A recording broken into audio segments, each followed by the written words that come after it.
Stephen Flynn leads the Scottish National Party's 43 MPs at Westminster and has done so for nearly a year and a half. The man from Dundee is MP for Aberdeen South. Melanie Phillips is a columnist, journalist and author. She's worked for The Guardian, The Sunday Times, The Spectator and Jewish Chronicle, among others. She's also written nearly a dozen books over 4 decades and now has a column in The Times.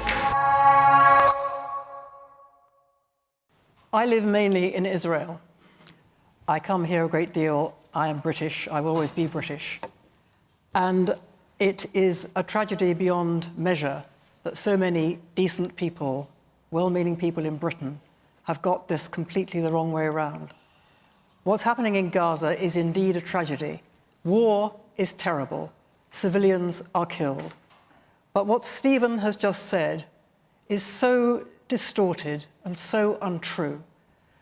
Let me just take you through 1 or 2 points that he has said. That's good. He says that the Gazans are being denied by Israel access to food and humanitarian supplies. Yes. This is completely untrue. There have been hundreds and hundreds of trucks going through Gaza.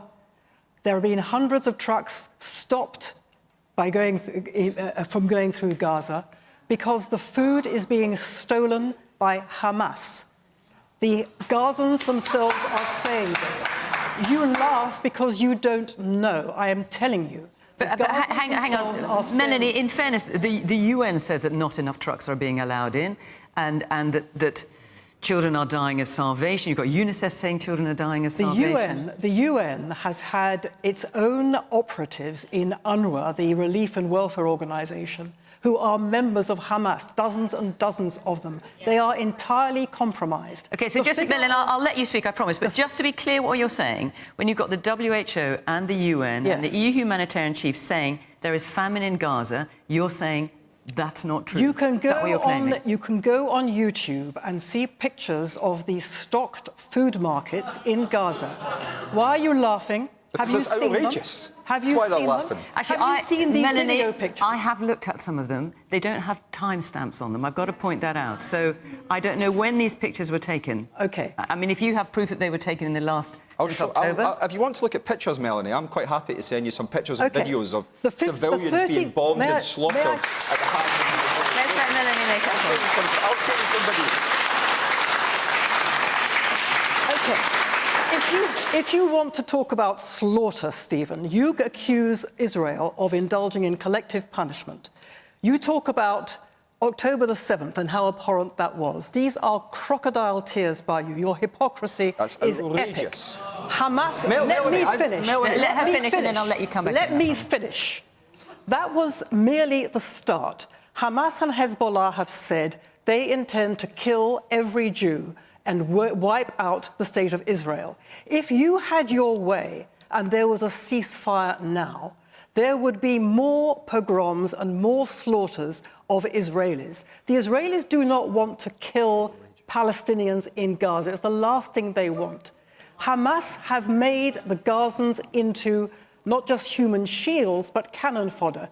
Hamas shoot Gazans when they try to find safe areas. Hamas are in tunnels for their own safety. Not one shelter has been built by Hamas in all the time they have ruled Gaza for the Palestinians under bombardment. The only reason that Israel is having to bombard Gaza is because they cannot get at the infrastructure of mass terror and genocide which has been put underground. Collective punishment, this is how this man talks about the defence against genocide. Collective punishment is how he describes the desperate attempt by Israel to prevent a genocide from happening and a second Holocaust from happening. I don't think people here understand. What do you think that Hamas mean when they say we wish to kill every Jew? What do you think they did when they slaughtered 1,200 Israelis and took others hostage with a terrible fate we don't yet know? And not only that, they say they will do it again and again, and they mean it. Why do you sneer at this? Why do you dismiss it? Why do you call the defence against mass murder collective punishment? Would you have called it collective punishment when the Allies bombed Germany? You would have said it was a defence against fascism and Nazism.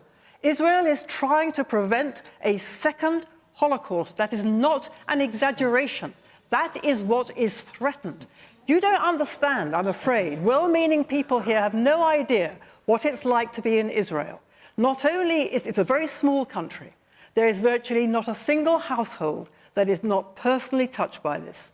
Either they've had family or friends murdered on October 7. They're being taken hostage. Their boys and girls, their grandchildren, children are on the front line and they are dying every day. There are rockets, hundreds of rockets every day coming from the north, from the Hezbollah. OK, Melanie, you're making your points very powerfully. I'm just going to, because you've made some accusations against Stephen, I want to let him answer. You know what? Those weren't accusations. Those were outrageous, disgusting slurs, and I actually feel quite sorry for you. We heard what you said. However,